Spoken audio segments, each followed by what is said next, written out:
আসসালামু আলাইকুম বন্ধুরা, আশা করি আপনারা সকলেই ভালো আছেন আর আপনারা শুনছেন ইসলামিক গল্পের আসর। আজকের এই ভিডিওতে থাকছে মহানবী হজরত মুহাম্মদ সাল্লাল্লাহু আলাইহি ওয়াসাল্লামের পুত্রের মৃত্যুর দিন সকালে কী অলৌকিক ঘটনা ঘটেছিল। আশা করি ঘটনাটি আপনাদের ভালো লাগবে ইনশাআল্লাহ, তাই ভিডিওটি না টেনে সম্পূর্ণ শোনার অনুরোধ রইল। মহানবী সাল্লাল্লাহু আলাইহি ওয়াসাল্লামের স্ত্রী মারিয়া আল কিপ্তির গর্ভে নবীজি হজরত মুহাম্মদ সাল্লাল্লাহু আলাইহি ওয়াসাল্লামের এক পুত্র সন্তানের জন্ম হয়।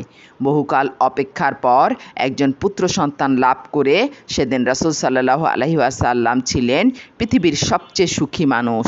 তাই পিতৃপুরুষ হজরত ইব্রাহিম আলাইহিসাল্লামের নাম অনুসারে হজরত মুহাম্মদ সাল্লাল্লাহু আলাইহি ওয়াসাল্লাম তার ফুটফুটে ওই শিশুপুত্রের নাম রাখেন ইব্রাহিম। অতঃপর আরবের সংস্কৃতি অনুযায়ী তার জন্য একজন দুধমাতা ঠিক করা হয় এবং তাকে দুধমাতা উম্মে সাইফের কাছে পাঠিয়ে দেওয়া হয়।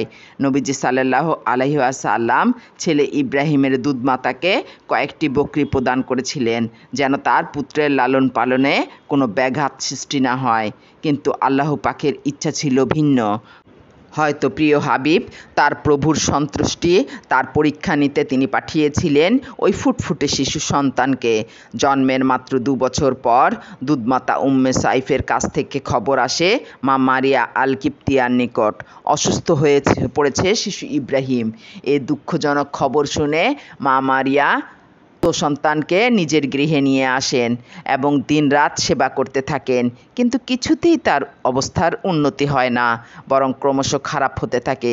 শিশু ইব্রাহিমের শারীরিক অবস্থা যখন একেবারেই গুরুতর, তখন খবর পাঠানো হয় রাসূল সাল্লাল্লাহু আলাইহি ওয়াসাল্লামের কাছে। এই সংবাদ বজ্রপাতের মতো আঘাত হানে রাসূল পাক সাল্লাল্লাহু আলাইহি ওয়াসাল্লামের হৃদয়ে।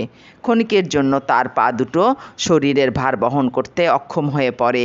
তাই আব্দুর রহমান ইবনে আউফ রাদিয়াল্লাহু আনহু এর কাঁধে হাত রেখে কম্পিত হয়ে তিনি ছুটে যান মারিয়া আল কিপ্তিয়ার ঘরে।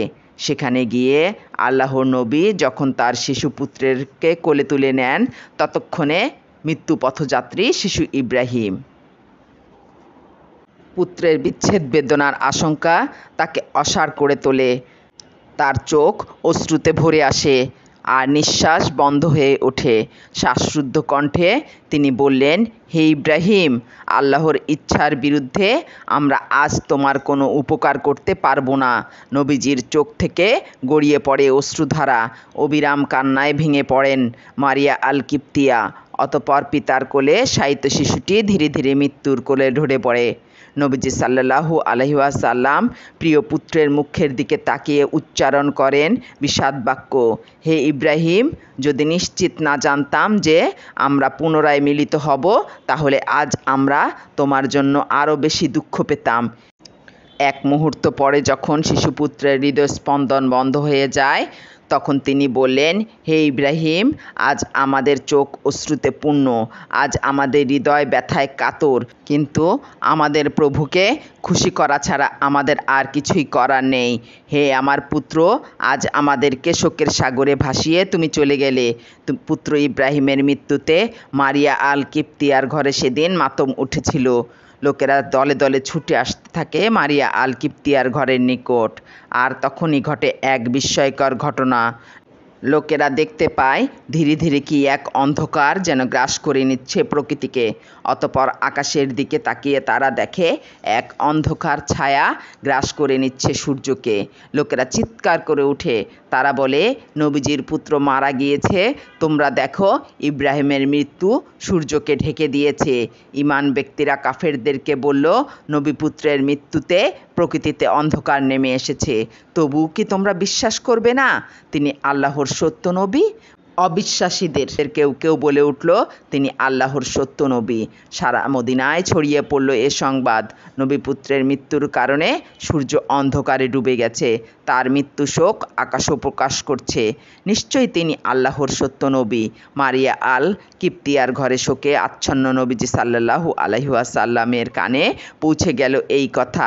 নিজের পুত্রের বিয়োগ বেদনায় তিনি অত্যন্ত কাতর ছিলেন, তথাপি তিনি উঠে দাঁড়ালেন এবং নিজেকে চাদরে আবৃত করে তিনি মসজিদের দিকে রওনা হলেন। আর সূর্যের আলো প্রকাশিত হওয়ার আগ পর্যন্ত 2 রাকাত নামাজ আদায় করলেন। অতঃপর তিনি লোকদের ডেকে বললেন, শোনো হে লোক সকল, কারো মৃত্যু বা জন্মের কারণে সূর্যগ্রহণ ও চন্দ্রগ্রহণ হয় না। এটা আল্লাহর অসংখ্য নিদর্শনের মধ্যে 2টি অন্যতম নিদর্শন। কাজেই তোমরা যখন সূর্যগ্রহণ হতে দেখবে তখন সালাত আদায় করবে। আল্লাহর নবী ছিলেন সত্যের মূর্ত প্রতীক। কখনো একটি বারের জন্যও তার মুখ থেকে মিথ্যা উচ্চারিত হয়নি। তিনি যখন শুনলেন লোকেরা তার পুত্রের মৃত্যুতে সূর্যগ্রহণের কারণ হিসেবে বর্ণনা করছেন, যারা তাকে নবী হিসাবে বিশ্বাস করত না তারাও তাকে বিশ্বাস করা শুরু করছে, নিঃসন্দেহে এতে তার অনুসারীর সংখ্যা বৃদ্ধি পাবে। কিন্তু তিনি জানতেন তাদের বিশ্বাসের ভিতটা মিথ্যা। তাই তিনি তাদের ভুল ভাঙিয়ে দিয়ে বললেন, আমার পুত্র মারা গিয়েছে আল্লাহর ইচ্ছায়, আর সূর্যগ্রহণ হচ্ছে আল্লাহর একটা প্রাকৃতিক নিদর্শন। তোমরা এই 2কে এক করে লোকদের কাছে বর্ণনা করবে না আর তাদেরকে বিভ্রান্ত করবে না। মিথ্যার ওপর ভিত্তি করে তোমরা আমাকে কিংবা আমার পুত্রকে দেবতার আসনে বসাবে না।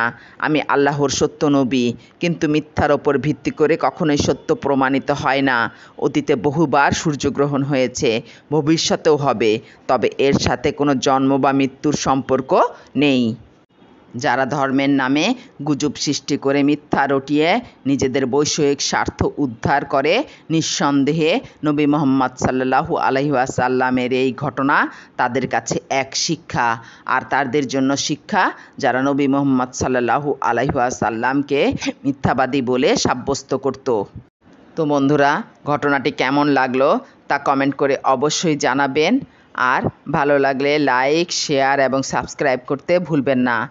ভালো থাকবেন, সুস্থ থাকবেন, আর ইসলামিক গল্পের চ্যানেলের আসরের পাশেই থাকবেন।